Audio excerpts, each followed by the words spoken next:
In Britain's Lake District, Peter Rabbit, his cousin, Benjamin Bunny, and his triplet sisters, Flopsy, Mopsy and Cottontail, spend most of their days picking on old Mr. McGregor, who had killed and eaten their father, and stealing vegetables from his garden. They are friends with a kind-hearted local resident named Bea, who took on a motherly role with the rabbits ever since their mother's death and who spends her time painting pictures of the rabbits as well as the surrounding nature. One day, Peter is forced to leave his jacket in Mr. McGregor's garden and goes back to retrieve it.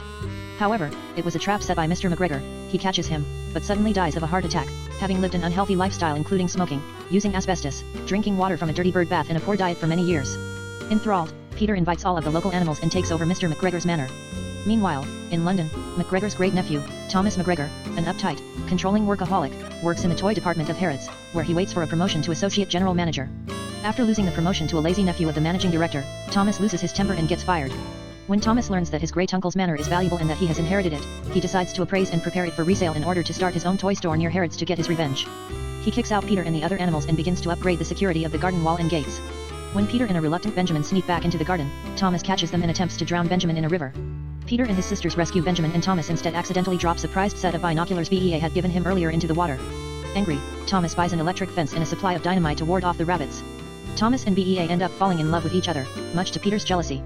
He and Thomas start a war with each other by setting traps and other offensive nuisances. Things get out of hand when Peter and his family rewire the electric fence to give Thomas a shock when he touches any doorknob leading to the outside, prompting Thomas to throw the dynamite in the rabbit hole.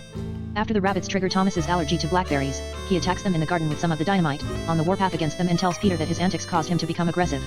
Bea, having heard the commotion, comes by, and Peter detonates the dynamite, proving to Bea that Thomas was using it, but accidentally blows up the rabbit hole, causing the tree on top to collapse on Bea's art studio. Bea ignores Thomas's explanation of the rabbit's involvement and ends their relationship, leaving a heartbroken Thomas to return to London. Peter feels remorseful for the damage his recklessness has caused and upon learning that Bea intends to leave the neighborhood, he and Benjamin head to London to bring Thomas back. Making Thomas think that he was imagining the rabbit's ability to talk, Peter encourages him to follow his heart. They rush back to the country, where Peter shows Bea the detonator and presses it for her to see, thus confirming Thomas's previous claims that a rabbit caused the explosion. Bea forgives them and decides not to move away. Peter and his family use their tricks to drive away an unpleasant wealthy couple who had bought the manor, which allows Thomas to stay as well.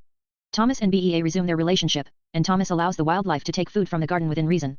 Peter and his family restore the burrow, and the yard with Thomas and Bea's help, and Thomas sets up his own toy shop in the village, where Bea showcases her paintings of the rabbits.